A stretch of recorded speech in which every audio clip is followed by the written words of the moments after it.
ഈ നാടിൻ്റെ പുതിയ എപ്പിസോഡിലേക്ക് എല്ലാ പ്രേക്ഷകർക്കും സ്വാഗതം. ഇന്ന് നമ്മൾ എത്തി നിൽക്കുന്നത് ചെറുപുഴ പഞ്ചായത്തിലെ കോരാളി കാവേരികുളം ദേവീ ക്ഷേത്രത്തിലേക്കാണ്. ഇവിടെ എത്തിച്ചേരുക എന്നത് കുറച്ച് ശ്രമകരമായ ഒരു ദൗത്യം തന്നെയാണ്. ചെറുപുഴയിൽ നിന്ന് അല്ലെങ്കിൽ തിരുമേനിയിൽ നിന്ന് മുകളിലേക്ക് ഒരു 3 കിലോമീറ്റർ ദൂരത്തേക്ക് എത്തേണ്ടതുണ്ട്. കാറും ഓട്ടോയും അതുപോലെ ജീപ്പ്, 2 വീലർ പോലെയുള്ള ചെറു മാതിരിയുള്ള എല്ലാ വാഹനങ്ങളും ഇങ്ങോട്ടേക്ക് കയറി വരും. അത്തരത്തിൽ ഇവിടെ എത്തിക്കഴിഞ്ഞാൽ ഏറ്റവും ഭംഗിയുള്ള കാഴ്ച തന്നെയായിരിക്കും നിങ്ങളെ കാത്തു നിൽക്കുന്നത്. ആ കാഴ്ചകളിലേക്കും വിശേഷങ്ങളിലേക്കും പോയി വരാം.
എത്തിക്കഴിഞ്ഞാൽ നേരത്തെ പറഞ്ഞതുപോലെ തന്നെ ഏറ്റവും ഭംഗിയുള്ള കാഴ്ചയാണ് നമ്മളെ കാത്തിരിക്കുന്നതെന്ന് പറഞ്ഞു. ഈ ഒരു ഭാഗത്തേക്ക് ഏഴിമലയും കടലും ഒക്കെ നമുക്ക് കൃത്യമായി കാണാൻ സാധിക്കും. ഈ ഒരു ഭാഗത്ത് കൊട്ടത്തലച്ചി മലകളാണ്. നമുക്ക് തലക്കാവേരി ഇവിടെ നിന്ന് കാണാൻ സാധിക്കും. അത്രത്തോളം കോട വന്ന് മറഞ്ഞില്ല എങ്കിൽ ഇത്രയും ദൂരം കാണാൻ കഴിയുന്ന ഏറ്റവും ഭംഗിയുള്ള കാഴ്ച തന്നെയാണ്. പിന്നെ എനിക്ക് തൊട്ടു പിറകിലാണ് ദേവീ ക്ഷേത്രം കാണുന്നത്. എത്രയോ വർഷങ്ങൾക്ക് മുൻപ് പണിത ക്ഷേത്രമായതുകൊണ്ട് ആ പഴമയുടെ സൗന്ദര്യം നമുക്ക് ആസ്വദിക്കാൻ കഴിയുന്നുണ്ട്. ഇപ്പോൾ ഈ ക്ഷേത്രം ശിവഗിരി മഠം ഏറ്റെടുത്തിട്ടുണ്ട്. ശാരദാ മഠം എന്നാണ് ഇപ്പോൾ ക്ഷേത്രത്തിന് നാമകരണം ചെയ്തിട്ടുള്ളതും. പുതിയ ക്ഷേത്രം ഇവിടെ പണി കഴിപ്പിക്കുന്നുണ്ട്. അത്രത്തോളമുള്ള ഡെവലപ്മെൻറ്റ്സ് ഒക്കെ ഇവിടെ വരുന്നുണ്ട്. ഇപ്പോൾ കാണാൻ കഴിയുന്ന ആ ഒരു പഴമയുടെ ഭംഗിയൊക്കെയാണ്. പിന്നെ കാവേരി കുളം എന്ന് പറയുന്നത് അത് കാണേണ്ടുന്നതും അറിയേണ്ടുന്നതും ഒരു കാഴ്ച തന്നെയാണ്. ആ കാഴ്ചകളിലേക്ക്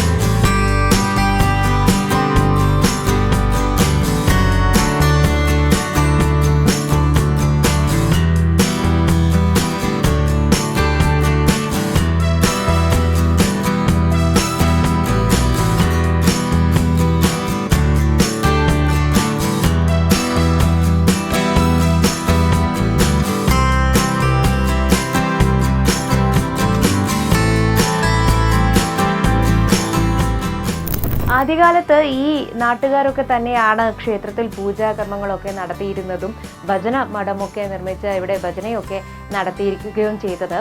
പിന്നീട് ഈ മലയൊഴിഞ്ഞ ആളുകൾ പോയപ്പോൾ ഈ ക്ഷേത്രത്തിലെ നിത്യം വിളക്ക് വെക്കുന്നതൊക്കെ മുടങ്ങി. അതിനുശേഷം ഇപ്പോൾ ഈ അടുത്ത കാലത്താണ് ഞാൻ നേരത്തെ പറഞ്ഞതുപോലെ തന്നെ ശിവഗിരി മഠം ഈ ക്ഷേത്രം ഏറ്റെടുത്തത്. ദേവിയുടെ ഒരു സാന്നിധ്യം ഇവിടെ ഉണ്ട് എന്ന് ആളുകൾക്ക് പരിപൂർണമായ വിശ്വാസമാണ്. ആ വിശ്വാസത്തിൽ തന്നെയാണ് ഒട്ടേറെ ആളുകൾ ഇപ്പോഴും ക്ഷേത്രത്തിലേക്ക് എത്തിച്ചേരുന്നതും. ക്ഷേത്രത്തിന് തൊട്ടു മുന്നിൽ ഒരു ചെമ്പക മരത്തിന് താഴെയായാണ് കാവേരി കുളമുള്ളത്. വലിയൊരു കുളമൊന്നും പറയാൻ കഴിയില്ല. പാറക്കുളങ്ങൾ നമുക്കറിയാം ഏത് വേനലിലും ഇരിക്കാറുണ്ട്. അതുപോലെ തന്നെ ഈ വെള്ളവും ഒരിക്കലും വറ്റാറില്ല. ചെറിയൊരു കുളമാണ്. ഇതിന് തലക്കാവേരിയുമായി ബന്ധമുണ്ട് എന്നാണ് ആളുകൾ പറയുന്നത്. തലക്കാവേരിയിൽ പൂജ ചെയ്യുന്ന പൂക്കൾ പോലും ഈ വെള്ളത്തിൽ പൊങ്ങി വരാറുണ്ട് എന്നൊക്കെയാണ് ഇവിടുത്തുകാർ വിശ്വസിക്കുന്നത്. അത്രത്തോളം ഒരു വലിയ ബന്ധം ഈ വെള്ളം ഇവിടെ നിന്ന് പലരും ഇറങ്ങിപ്പോയിട്ടുണ്ട്. സാഹസികത ഇഷ്ടപ്പെടുന്നവരൊക്കെ ഒരു കാലത്ത് ഇറങ്ങിപ്പോയിട്ടുണ്ട് അത്രേ. അപ്പം ആ ക്ഷേത്രവുമായാണ് ഇതിന് ബന്ധമെന്ന് നാട്ടുകാർ പറയുന്നു. അത്തരത്തിലുള്ള ഒരു വിശ്വാസവും ഇവിടെ പ്രബലമായിട്ടുണ്ട്.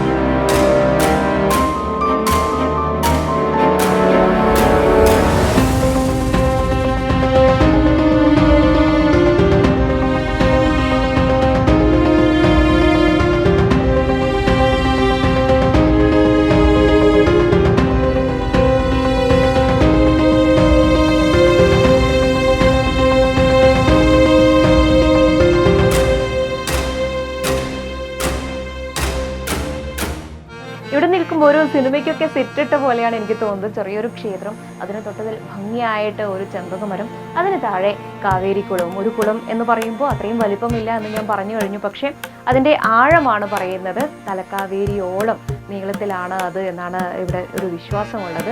അത്രത്തോളം വിശ്വാസവുമായിട്ടും പ്രകൃതിയുടെ ഭംഗിയുമായിട്ടും ഒക്കെ അലിഞ്ഞു ചേരുന്ന ഒരിടം നമ്മുടെ വൈകുന്നേരങ്ങളൊക്കെ ഏറ്റവും അർത്ഥവത്താക്കുന്നത്, അല്ലെങ്കിൽ നമ്മുടെ മനസ്സിൽ എപ്പോഴും ഒരു മങ്ങലേൽപ്പിക്കാത്ത ഒരു ചിത്രം തന്നെ വരച്ചിടാൻ ഈ ഇടം ഉപയോഗപ്പെടുമെന്ന് തന്നെയാണ് എനിക്ക് പറയാനുള്ളത്. അത്രയും സൗന്ദര്യമാണ്. നമുക്കൊരു കോടമഞ്ഞൊക്കെ വരുന്ന സമയമാണെങ്കിൽ അതിൻ്റെ ഒരു തണുപ്പും അത് തരുന്ന ഒരു സുഖമൊന്നും വാക്കുകളോട് പറഞ്ഞ് അറിയിക്കാനൊന്നും പറ്റില്ല. അത്രയും ഭംഗിയുള്ള ഒരിടം, അത്രയും സൗന്ദര്യമുള്ള ഇടം, എന്തായാലും ഒരു തവണയെങ്കിലും വന്ന് കാണേണ്ടുന്ന ഒരിടം തന്നെയാണിത്.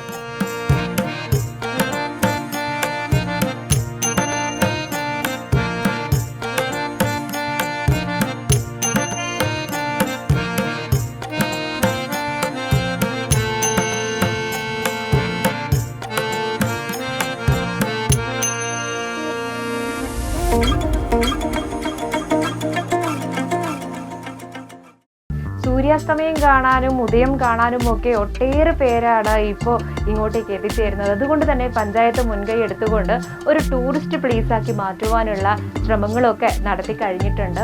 ഈ പറയുന്നത് പോലെ സപ്തസ്വരങ്ങൾ കേൾപ്പിക്കുന്ന കല്ലുകളൊക്കെ ഇവിടെയുണ്ട്. അതിൻ്റെയൊക്കെ കാഴ്ചകൾ നിങ്ങളിലേക്ക് എത്തിക്കാം. ഈ കാവേരി കുളത്തിൻ്റെയും ഒക്കെ ഐതിഹ്യങ്ങൾ കൊണ്ട് സമ്പന്നമായ ഇവിടെ നിൽക്കുമ്പോൾ നമുക്ക് നമ്മളൊരു സ്വപ്നത്തിലൊക്കെ കാണുന്ന ഒരു അനുഭൂതിയാണ്. അത് വന്ന് അനുഭവിച്ചറിയുക തന്നെ വേണം.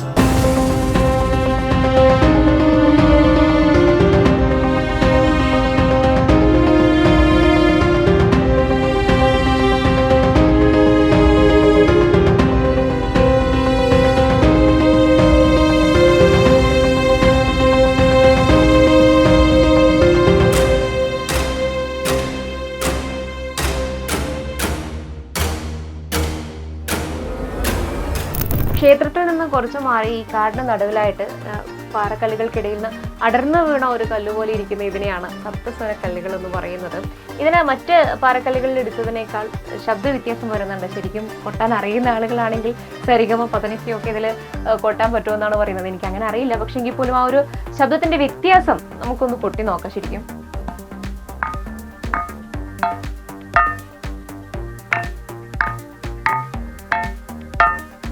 മറ്റ് കല്ലുകളിലൊക്കെ ഞാൻ കൊട്ടി നോക്കിയിട്ടുണ്ട്, പക്ഷെ അവിടെ നിന്നൊന്നും ഈ ഒരു ശബ്ദം കേൾക്കുന്നില്ല. അപ്പോൾ നമുക്കിത് കൊട്ടാൻ അറിയാത്തത് കൊണ്ടാണ്.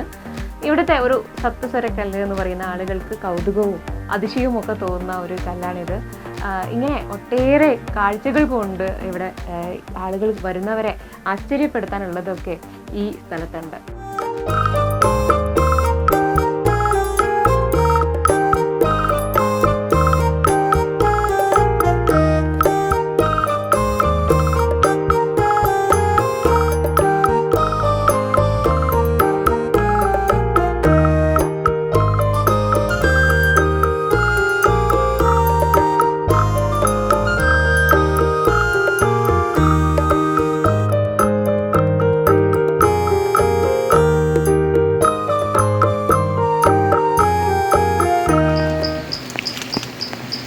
കണ്ണൂർ ജില്ലയിലെ ചെറുപുഴ പഞ്ചായത്തിലെ തിരുമേനി എന്ന സ്ഥലത്താണ് കാവേരികുളം ശാരദാമഠം സ്ഥിതി ചെയ്യുന്നത്. തിരുമേനിയിൽ നിന്നൊരു 3 കിലോമീറ്റർ ദൂരം വന്നു കഴിഞ്ഞാലാണ് കോറാളിയിലെത്തുക. കോറാളിയിലാണ് നമ്മൾ ഈ കാണുന്ന ഈ സ്ഥലം. ഇതടുത്തിടെ ശിവഗിരി മഠം ഏറ്റെടുത്ത് ഇതിൻ്റെ നിർമ്മാണ പ്രവർത്തനങ്ങളെല്ലാം നടന്നു വരികയാണ്. ഇവിടെ ശാരദാമഠത്തിൻ്റെ നിർമ്മാണ പ്രവർത്തനങ്ങളെല്ലാം തുടങ്ങി വെച്ചിട്ടുണ്ട്. ഇതിൻ്റെ അടിസ്ഥാന തറക്കല്ലിടലെല്ലാം കഴിഞ്ഞിട്ടുണ്ട്. ബാക്കി പ്രവർത്തനം നടന്നുകൊണ്ടിരിക്കുന്നു. ഇപ്പോൾ കുറേ തീർത്ഥാടകരും വിനോദസഞ്ചാരികളെല്ലാം തിരുമേനിയിലെ കോറാളിയിലെ ഈ ശാരദാമഠത്തിലേക്ക് ഇവിടുത്തെ കാഴ്ചകൾ ആസ്വദിക്കാനായിട്ടെല്ലാം എത്തിച്ചേരുന്നുണ്ട്.